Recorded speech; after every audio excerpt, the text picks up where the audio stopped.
Thank you so much for the kind introduction and the high energy. We really appreciate it in the morning. Thank you so much for coming today.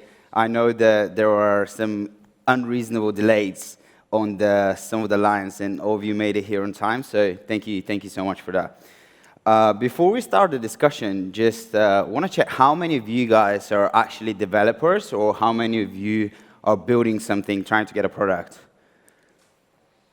Okay, a reasonable number, like I would say 15%, 15%. How many of you have ever thought about building something but don't have the technical skills to do it, and you're kind of excited that now we have AI, so you'll be able to do it? Okay, nice. Zack, Ashton, so nice.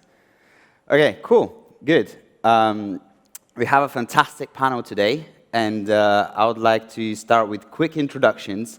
They all have amazing resumes, but let's try to focus on how your experience fits in this product market fit panel, and try to talk about what you kind of learned throughout the years that you've been working within the industry. Ashton, let's start with you. Sure, happy to. So I'm Ashton Barger. I currently am product marketing at Onchain. So Onchain is a sort of Web3 research firm, and we really focus on both internal and external reports for the space. A lot of great stuff there. And we've also been dabbling with building some consumer-facing products, but also business-facing products. And so I've been kind of scoping a lot of that out and really just figuring out what does this product look like, who is it best fit for, and also packaging up kind of services and offers to make sure that the pricing and the offer is really what people want. But also, not so relevant, I used to run this event, Zebu Live, for 3 years, and so it's always a pleasure to be back here and just see it growing and continuing to scale and just get to new heights. And thanks for being here at 10 a.m. on a Wednesday morning, second day. But yeah, thanks everyone. Thanks for the invitation. I'm Alex. I'm the founder of Chilliz Group. We are the company behind the concept of fan tokens, which are these digital assets / cryptocurrencies for most of the sports property, like football clubs. Here in the UK, we have Arsenal, City, Spurs, Aston Villa, and a few others. But we have Barcelona, Paris Saint-Germain, Inter Milan, AC Milan, like 80 sports teams all over the world, in Brazil, in Turkey, in Southeast Asia, everywhere. And what we've done for the last 7 years, we more or less had 3 different products. One is called Socios.com, which is the consumer-facing app to onboard user in order to use the fan tokens, which is the second product that we've launched. And the third one is Chilliz, which is more or less a layer 1 dedicated to the sports space. We like to say that we are not here to change the world. We are not here to make the fastest blockchain or to change the financial industry. We are just dedicated to the sports space, and we own kind of our vertical and our niche all over the world. And to the question about product market fit, we spent the last 7 years in our journey to connect clubs and fans using tech, crypto, blockchain, in order to make global fans closer to their team. So especially Korean fans, Japanese fans, Brazilian fans, Turkish fans, closer to their favorite team, and try to help club to monetize their fan base. And yeah, we started like this, and happy to continue after. Yes, please, Irina. Hi, everyone. Thank you for inviting me to join Zebu Live, but also thank you for coming. My name is Irina. I am Chief Growth Officer at Wallet in Telegram. Wallet in Telegram is, well, it is in the name. It's a digital asset wallet that is natively integrated into the Telegram app. We currently have over 100 million registered users. It's quite big globally, but the vast majority of the audience is in the emerging market. So if you haven't tried it yet, you should absolutely do it. And my role as Chief Growth Officer is twofold. So I oversee user growth and marketing, but I also run expansion. So launching new markets, making sure that we scale the product in more places and bring it to more people. Ultimately, the goal is to bring it to up to a billion monthly active users on Telegram, and I think we're making very good progress. Awesome. Hey, everyone. My name's Zack. I'm CEO of Genzio Media.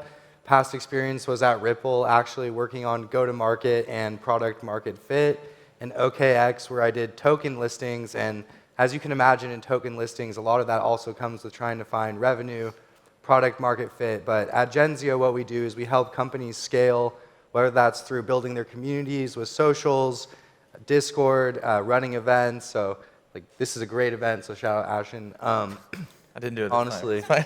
No, seriously. And You should take the credit, man. Be like, take yeah, some that's credit. me. Yeah. But yeah, that's kind of what we do in this space, and we've worked with a lot of different projects, some of the ones I just mentioned, and I think this panel is going to be really interesting because a lot of companies in Web3 raise a ton of capital, launch a token, and then search for product market fit. But we're seeing more and more use cases like Polymarket and others that kind of have that baked in from the beginning and are growing very rapidly. So I think the time is right to have a discussion like this, and we have a great panel full of really smart people. So I'm excited to chat on it. Nice. We're actually going to be talking about Polymarket in a bit and how they stand through very, very challenging moments. But Alex, I want to start with you. And fan tokens have been this very interesting concept that people kind of adopted in the last 2-3 years. But you've been in the space for such a long time.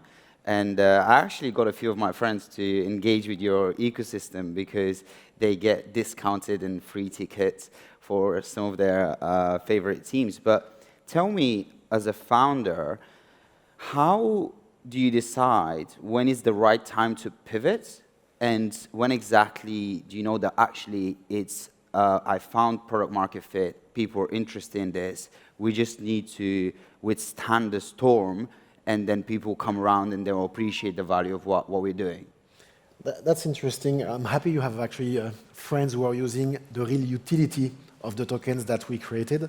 I will not use the word pivot because actually we at Chilliz and Socios, we have been doing the same thing since day one. Like literally the white paper 2018, we talk about fan tokens, we talk about what we want to launch for each teams. It got traction in it really exploded actually in 2021, where some of our fan tokens had $100, $200, $300 million market cap. Chilliz was $3 billion, and we onboarded that year 1.5 million users or something like that. And the issue in our space is always to balance utility and the trading component. Because our assets or the fan tokens are tradable. They're available on OKX, they're available on Binance, Upbit, and all this stuff. And you have people who trade and you have people who use. And these are two different usages of the exact same asset. And to find a balance is difficult. I will say, to your question about pivoting, I think the difficulty in our space is to not be attracted by the trend. So I will remember that when was Friendtech? Friendtech was in 23, I think. 23, yeah, towards the end of 23. I remember very well us at Chilliz say, hey, there is that thing, it's booming, they do $2 million a day or something like that for the first few days. And we were like, we should do the same. We actually spent $400K to do a copycat of that product, which dried up in 3 months. And so did Friendtech. And so I think the difficulty in Web3 is to stick, if you can, to your original idea, if you have a conviction about what you're building, and if you think that what you're building is really, does fit a need. In our case, we have a very specific need. 99% of sports fans of, let's say, football clubs are not in the stadium, period. What can a football club can do to monetize and engage their fan base? And so our job is to try to build tools to achieve that. Some of the tools we've built works, some don't. But the foundation of it, which is the asset itself, the token of the team, yes, it's still there, and it's been there for 6-7 years for most of the teams, and it's going to be there for the next 20 years easily. Thanks for that. Thank you so much. Ashton, I want you to elaborate on that point, and I know that you guys collect a lot of on-chain data, and I'm really interested in how you can utilize on-chain data plus AI and to quickly gauge whether there is interest.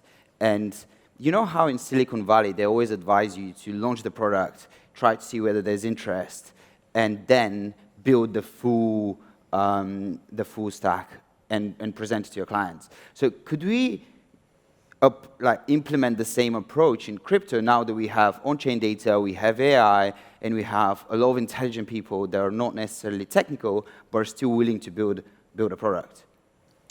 Yeah, it's a great question. I guess on the first point about just getting product market fit in general, taking a step back and just looking at what is the real value of building a product in this space and how do you actually reach that fit, it's taking the target audience. A lot of people don't really understand their target audience to a really deep level, and I think if you start there, you talk to those people, like you talk to them in person, you talk to them in video call, you actually get real insights from real people with stories to back it up and real, hearing of their struggles.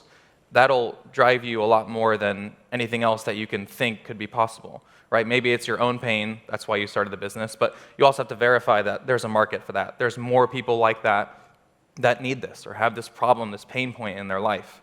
And so you take that, you take the whole market of that type of person in general, you get as much data as you can from that, and it's not always on-chain related, it can be, but you sort of take that and you say, what are the exact set of features that this product needs in order to meet their basic needs to fill those pain points, and then build from there. So a lot of people try to build 1,001 whistles in order to make this product be amazing, but actually you need to start with what's the most basic minimum thing that's going to actually solve their problem.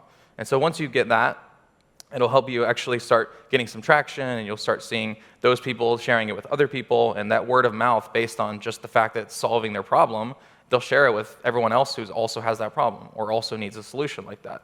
So I think you don't necessarily need, a lot of on-chain data or AI to do that, but when you're actually starting with a product that's at the very basic level, you can start to use AI to build a proof of concept, which is really revolutionary. And I've used Lovable before just to test out, here's this idea I have, let's go share it with someone and see what they think about it. And you can easily start to iterate, get some feedback, see what things you need to change, and not spend hundreds of thousands of dollars, weeks and months and years trying to build something without actually going out and getting that feedback, getting that testing experience. So I think, start small, understand the person, get to talk to them, and then give them something quickly and iterate. So that's what I would say. Thanks. Yeah. Irina, can you just tell me more about how you guys think about the problem itself? Ashton kind of touched on the audience and understand them, but as a developer, you sometimes encounter problems yourself, and I think you've done that very well with the wallet, where I didn't really think I would need I know that you guys within the Telegram system, ecosystem, you call them something else, but I call them NFTs. There's little emojis that you can add them. Telegram gifts? Stickers. Yeah, the stickers, right? Thank you. Yes. Thank you for that. I love, all of my friends are obsessed with it. And they'll have like a little Rolex, and they'll have like a little box there, and everyone is talking about it. And I don't think that if you've conducted research and asked people about the stickers, they'll come to you and be like, oh, we would love to have the stickers. But now everyone's using them. So I feel like you managed to find a problem because you're really having your finger on the pulse. So can you run me through that entire process of how did you do as a team? Mm-hmm. Well, we can talk about stickers, of course, but I think I want to probably bring us back maybe to the moment when wallet was created, and the problem that, initially the problem was allowing people to buy Toncoin. So Toncoin is a native currency of Telegram, built on it's all built on Ton blockchain, and because they are believers, we had to create the opportunity for those people to easily buy it via chatbot. So before we get to the stickers, we always start with a fundamental kind of really big sustainable problem that you're trying to address, and it's a non-negotiable. It's allowing people to manage money, to save, to create balances, to buy things within the Telegram community. And then those are the practical problems, the pragmatic things that you are trying to address. Paying each other, transfers within Telegram, being able to send, I don't know, I can send you money for the coffee or whatever, we can split a bill for the taxi rides. I think those are the really important things that are sustainable and in a way permanent. They're native to the Telegram community. And then you're right, every now and then there is also a new trend. And whether it's stickers, whether it's Telegram gifts that are making a huge comeback. I'm not sure, again, like if you're noticing, but if you're on Telegram, oh my God, there's a whole frenzy of, secondhand market and people putting up like nail bracelets and all sorts of like status symbols onto their profiles and everything. And all of that is happening sometimes, not because someone engineered it, but because there is a certain movement or a trend. So what we have to do is kind of balance between those practical problems that we're trying to solve, being able to save, invest, create opportunities for like managing money and transferring value within the Telegram community, allowing people to monetize their content, and then also making sure that we are natively integrated into those trends. So whether it's like stickers or gifts, maybe next year there will be something else, properties like brands coming onto Telegram. We want to make sure that we enable those experiences and create that connective tissue for everyone. Thanks for that. And Zack, I kind of want you to tackle the same problem, but from a different perspective, because you're a marketing expert and you work with a lot of companies to refine their marketing strategies. So can you tell me a bit more about how this pivot, and like once you find the product market fit, because what a lot of Web3 founders do is they build a product, and a lot of people during the NFT bubble were like, oh my days, we're into NFTs, and then they moved to Web3 gaming, and they now are moving to stablecoins and building the infrastructure for stablecoins.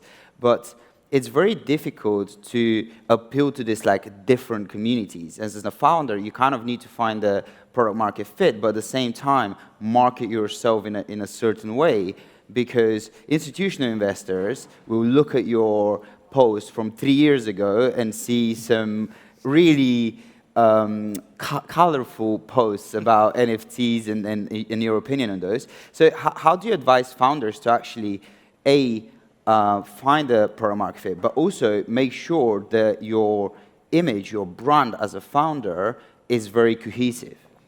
Yeah, I think you got to look at the revenue, like what is actually driving revenue for the company, where your user base is seeing the most adoption. And I think Telegram is a great example. I mean, because it's such a huge crypto user base, it makes a lot of sense to have wallets natively integrated. So that's really smart, and I can see that's why there's been huge growth there.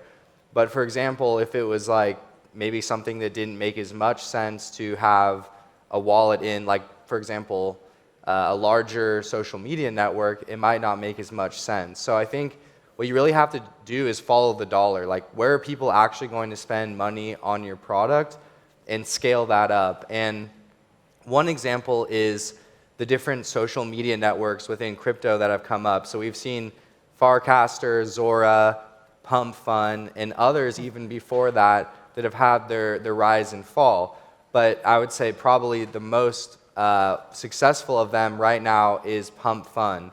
And I think they've really nailed, talk about like a niche market, because not necessarily niche, but like meme coins are very controversial. But if you come at it from a perspective where you're saying, this is what it is, this is meme coins, like it's going to be fun, it's going to be crazy, you're not going to expect that institutional vibe necessarily on Pump Fun, then people are more accepting of that and more likely to engage because they know what they're getting before they even join. On the flip side of that, like when we work with Ripple, for example, they work with banks, they work with large institutions. So when you're talking to them about strategy, they're like, yeah, we can't be promoting memes or NFTs, because if a banker comes on our developer account or our main account and sees NFTs or memes, they're going to be like, this is so, like, why are you following this trend? It almost creates doubt, because if you have a really successful project with a large market cap, you don't necessarily need to chase these trends that pop up. There are exceptions to that, and I think the smartest founders and the most successful ones can recognize that it's not a trend. For example, AI. Like, AI is not just a trend. And when projects are incorporating AI, and that's one thing that we're advising more and more projects to incorporate, it's like, how do you make what you're doing at your company more efficient and iterate faster. So companies that are implementing AI now, whether that's for like product testing or vibe coding out new ideas to try them out before they get fully funded, I think that's a really smart use case that we're just going to see continue to grow. And another way to think about it is if you're a company and you're in Web3 or on the internet and you're not thinking about AI right now, you're probably going to fall behind in some way by your competitors who are aggressively adopting these new technologies. So I think you have to know your audience, know your sort of core values in a way. A company that really knows itself and what it wants to be are the ones that last a long time. And so I think you don't necessarily always want to chase the latest trend, especially in an area like crypto that's so constantly evolving. But you also have to look at the technologies that are going to be around for a while and aggressively adopt them, because if you don't, you could kind of fall behind. So it's a balancing act, but I think knowing, like, creating core components of your company that you're like, this is our mission statement, these are the things that we're trying to achieve, and making sure that everybody within that company is moving towards the same thing, I think can make a large difference. Because if a company is fractured and like one person is like, no, I really want to just do meme coins for this company, like let's just turn our whole company into meme coins or NFTs, and half the company is doing institutional, and those same people are posting on a Twitter profile, you're going to look through it and be like, these guys don't know what the hell they're doing. Like half the time they're talking about banking, half the time they're shilling NFTs or meme coins, and it's going to come off as really disjointed, and the community is going to lose confidence. Thanks for that. Yeah, no problem. Alex, I have a question for you and AI. We talked a lot about founders that want to build a product from 0 to 1, but I feel like you've already passed that stage by far, and you've done from like 1 to 10 stage, and it could be comparatively harder for founders because the skill set that's required to build a company from like that second phase of the company is different. So can you tell me what practical advice can you give to founders that have, let's say, around 10 to 15 people in their team? They have a bit of funding, but they want to grow to this 30, 50 people and become an established company in the industry. Because, the skill set that's required for this type of founder is different than a founder that's building on their own with 3 friends in the basement of their mom. So in my case, actually, I've been an internet entrepreneur for 27 years. So been very lucky to build different internet companies over the time. The best advice from a founder to another founder is to have a great management team. At Chilliz and Socios, we are actually 250 people right now. And I'm not the one running the show. We have an office in London, never been.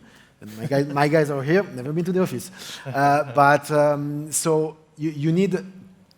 I feel that as a founder, my job or the job of a founder is to actually drive up and to bring or to work on what's next. But next to that, you need to have a team that operate really on a daily basis, and they need to excel in this. So we've been very lucky at Chilliz to have actually a management team from almost day one that built this and grew and scaled that. I think what I've seen in the last 7 years, at least in crypto, is you have a lot of first-time founders, which become very wild, and we all need that. I've been a first-time founder as well. But for example, in an industry where regulation matters, being a first-time founder can be an issue because you think that you can do everything because it's Web3, it's decentralized.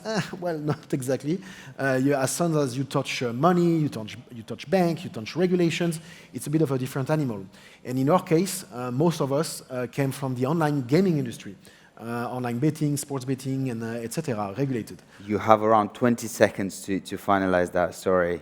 Yeah, well, that's fine. I can wait.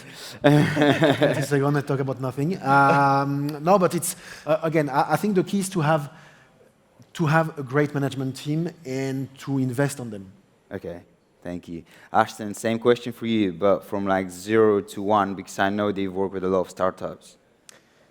Yeah, great question. I mean, I already said before, like, it takes a lot of iteration. It takes a lot of trying new things. I think that what Zack and a lot of the other panel hit on was really trying not to just go on to the next trend and build a new product from scratch and start all over again the next month and try to keep doing that. I think that at some point, again, you really need to be grounded in your core values and your mission statement and just make sure everyone is on board with that. And if I think, if you hire the right people, if you get the right people on board who really believe in what you're trying to build, then they'll stick with you for the long shot. Like through the bear markets, through the ups and downs, I think you need to have people that are proven to be reputable or have that consistency, or at least you can trust them.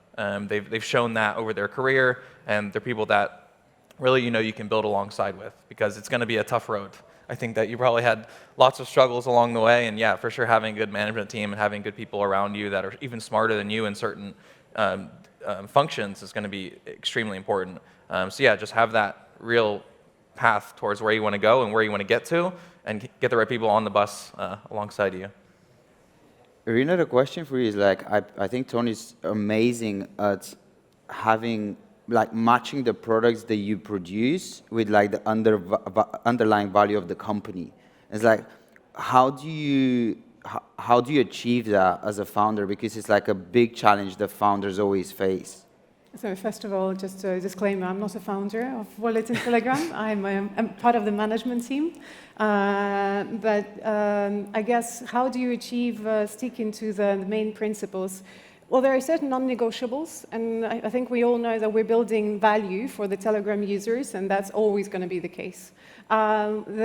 It's really hard for us to define a specific target audience, so coming back to your question, there's like users, there's creators, there's developers, communities. We have to make sure that we kind of keep this broad balance in mind. And coming back to the question of the product market fit and finding them balance, it's really hard, but because, from my perspective, the recipe is like threefold. One is building a product that is sticky, that users really love. Second one is finding scalability and making sure that you can actually grow this to 300 million users, 500 million users all the way.